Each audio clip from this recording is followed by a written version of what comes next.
Oi, gente, eu sou a Laru e eu resolvi fazer esse vídeo hoje falando pra vocês de uma coisa que eu tô passando. Hoje completa 30 dias que eu perdi meu pai e ou seria, o aniversário dele, 27 de novembro.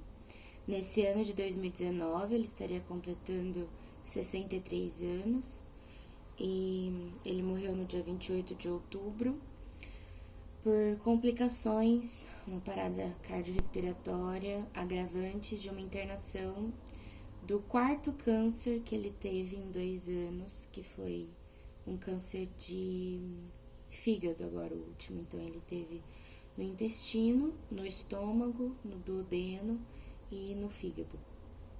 Bom, por que eu tô fazendo esse vídeo pra vocês?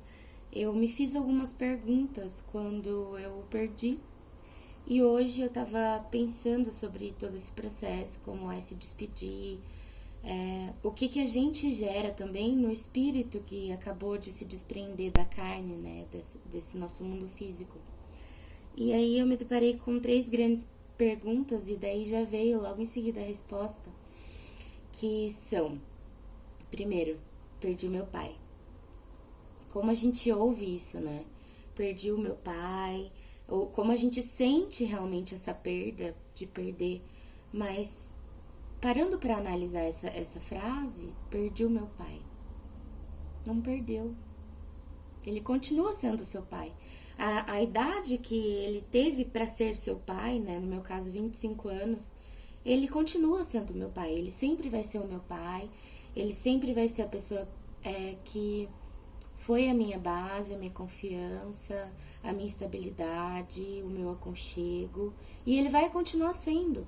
Ele não é fisicamente mais. Eu perdi o contato visual do físico dele. Mas ele continua sendo meu pai, então eu não perdi meu pai. A segunda grande questão que veio foi: eu não o vejo mais. Eu não o sinto mais. Ele não tá aqui. E também não é uma verdade.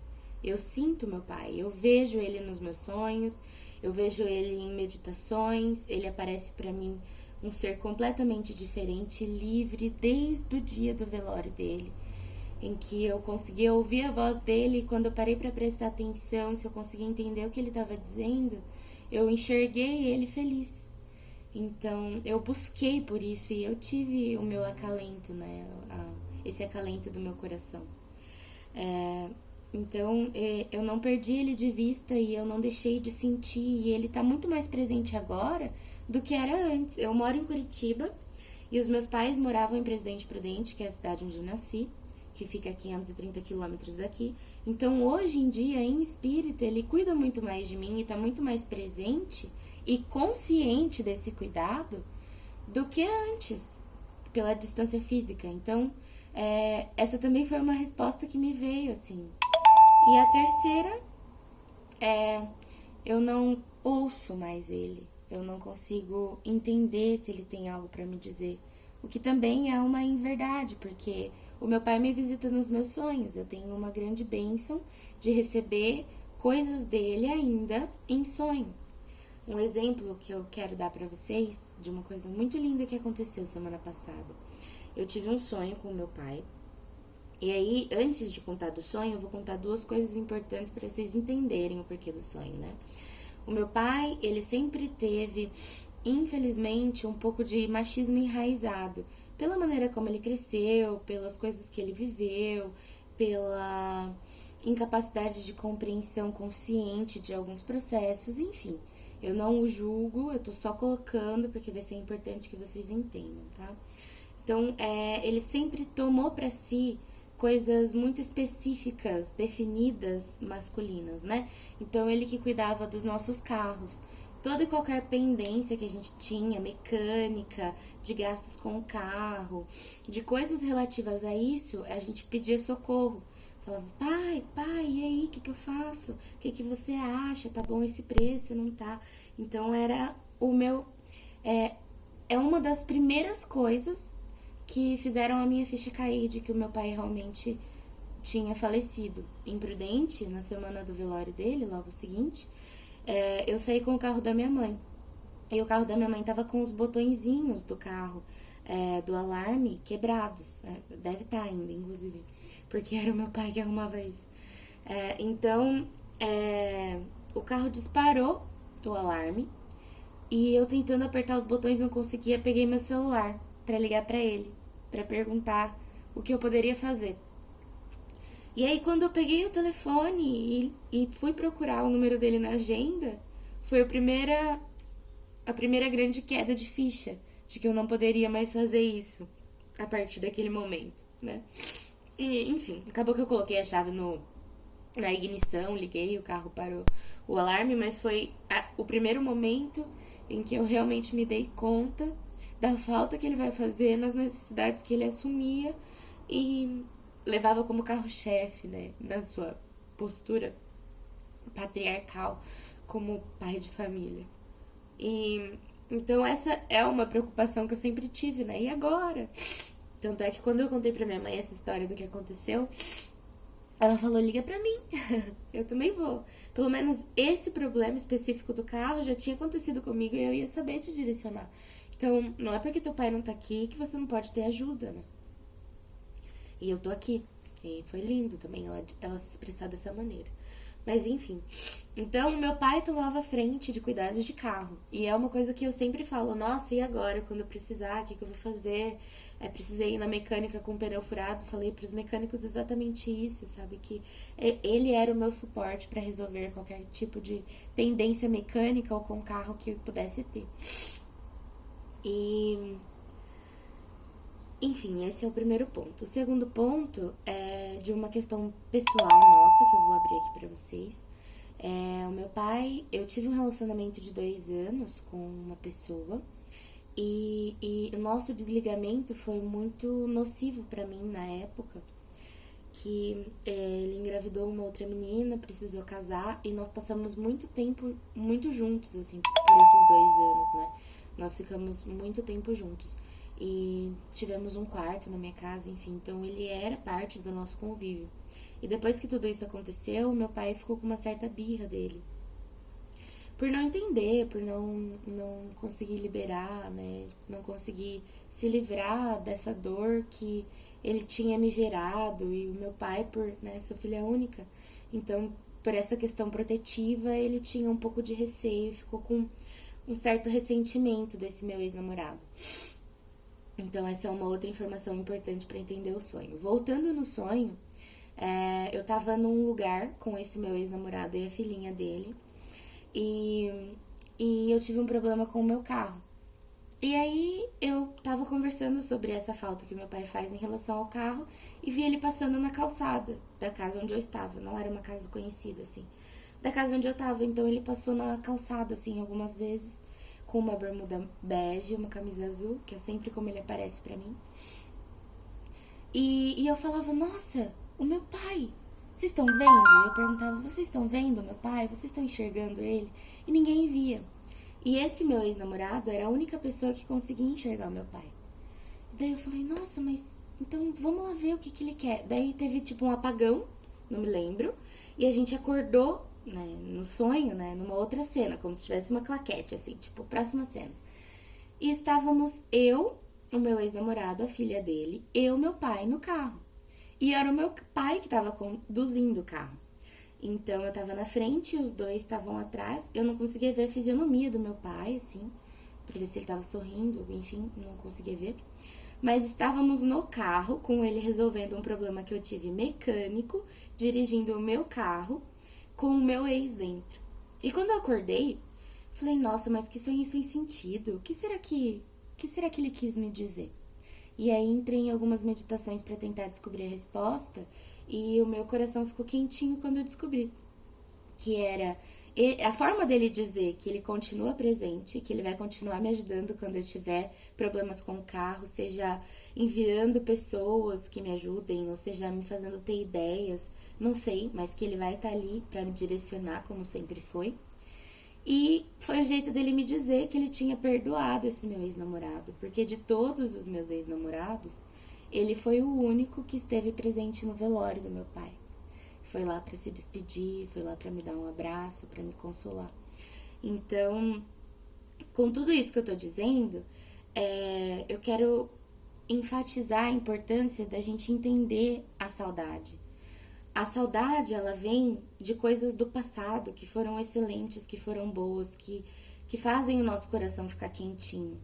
Mas se a gente usar a saudade de maneira negativa, nociva, a gente pode estar influenciando essa alma, que é para ser livre após a morte, em ficar aqui por estar preocupada com o que ela está gerando em nós mesmo não estando aqui. E o quanto a gente tem que cuidar dos nossos pensamentos, porque se a gente se apegar demais aos momentos que foram bons, pensando de que eles não existirão mais, de que nós não teremos mais coleções assim, né, que foi uma coisa que aconteceu e acabou e faz parte do passado, isso vai gerar uma melancolia, uma vontade, uma raiva de não ter se desprendido junto. E não é nessa hora, né? As coisas acontecem na hora como tem que ser. Trazem as lições momentâneas pra gente aprender. Então, pra gente cuidar muito quando perde um ente querido, dessa nossa saudade. Que a nossa saudade seja uma motivação pra entender o amor que aquele ser tinha por nós. E entender a amorosidade que existe também na morte, no fim do ciclo, no desprendimento, porque a gente vem para esse mundo completamente apagado das memórias do que a nossa alma já viveu. E a maneira como a gente vai se desenvolver depende exclusivamente do contato que a gente tem com a sociedade. E a nossa sociedade está doente, a nossa sociedade não tem responsabilidade social do que gera no outro, porque a gente entrou em uma sequência de coisas de que se alguém faz mal para mim, eu vou fazer mal para o outro. E isso fica tão inconsciente que as pessoas fazem mal para os outros e nem se dão conta de quão mal fazem. Isso desde a nossa primeira infância, isso desde a nossa relação com os pais. E é preciso muito esse mergulho dentro de nós mesmos para entender o que realmente tem por vir, para entender o sentido da vida, para reacessar a importância dos nossos caminhos reais, a importância da nossa saída do automatismo, sabe? Porque o nosso corpo físico vai guardando memórias e padrões que vão ser repetidos. E que a gente consiga tirar do outro, com amorosidade, o recebimento das coisas que as pessoas não sabem dizer. Porque se a pessoa que te gerou um problema não te dá isso com o melhor que ela tem, que você possa desenvolver o seu melhor em receber. Porque aí a gente nunca vai ser atacado, a gente nunca vai ser frustrado, a gente nunca vai reclamar das coisas que as pessoas fazem pra nós. A gente vai entender isso com calma, com o entendimento de que talvez o momento de aprendizado seja da pessoa e você seja um fantoche ali da vida pra trazer uma lição e tirar o peso das costas mesmo, porque esse peso é físico. Apesar de a gente habitar esse corpo, ele tem um prazo de validade. Ele tem uma existência marcada já desde antes, talvez desde quando nascemos. Então, que esse vídeo serve para dizer um pouquinho do que eu tô passando e sentindo, porque a gente só pode dizer pro outro o que talvez tenha empatia e sentimento pelo que a pessoa passou quando passa por isso. E eu tô passando por isso agora. E tô tendo a minha visão de como é me despedir do meu pai. E ao mesmo tempo agradecer pela vida que se passou dele para as minhas células. Felicitar hoje no dia do aniversário, que era dele, de nascimento, que agora já não faz mais sentido por ele não estar nesse mundo, mas agradecer em forma de felicitação as células do meu corpo que vieram dele, que fazem parte dele. E honrar a vida que ele teve. E não agora sofrer com a morte. Não agora sofrer com a não aceitação. Então é um convite às pessoas que passaram pelo que eu tô passando, de todo o meu coração, que vocês repensem isso com todo o carinho que eu posso ter. Eu tô dizendo que é a minha verdade. Eu não tô dizendo que precisa ser a sua. Eu só tô dizendo que é uma outra opção de olhar. Que você faça uma reflexão para entender se realmente isso não pode caber na sua verdade também. É só um questionamento. A verdade de cada um vem do seu coração. E eu queria muito fazer esse vídeo para dizer que tá tudo bem, para as pessoas que se preocupam, que é difícil sim, mas que a gente dá um jeito. E esse dar um jeito é entender a sua melhor forma de sentir o luto. E a minha é essa, expondo para vocês, mostrando completamente a verdade do meu coração e disponibilizando o meu contato, os meus conselhos, o meu abraço fraterno, empático, às pessoas que passaram por isso e estão sofrendo. Eu sei que eu não sou melhor do que ninguém, eu não tô aqui pra exercer esse papel. Eu simplesmente quero dizer que é possível não ser infeliz depois da morte de uma pessoa tão querida e tão importante para nossa construção de ser humano. E que tá tudo bem a gente chorar desesperadamente em momentos que chorar. E que tá tudo bem a gente entrar em posição fetal e ficar o dia inteiro assim por sentir saudade. Só que no outro dia a gente tem que honrar essa saudade. Fazer com que a nossa vida não acabe em vida por causa da vida de outra pessoa que acabou. Então, é isso, gente. Muito obrigada por me ouvirem, se vocês assistiram até aqui. Esse é um vídeo totalmente improvisado, para ser o primeiro disponível, enfim.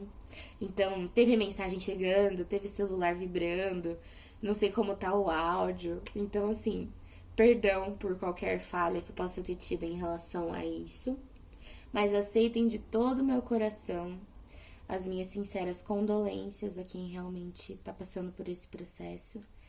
E o meu abraço fraterno e sincero a todo mundo que entendeu um pouquinho da verdade do meu coração, que eu escancarei agora aqui pra vocês, tá bom? Então, um beijo, gratidão por vocês me ouvirem e nos vemos por aí.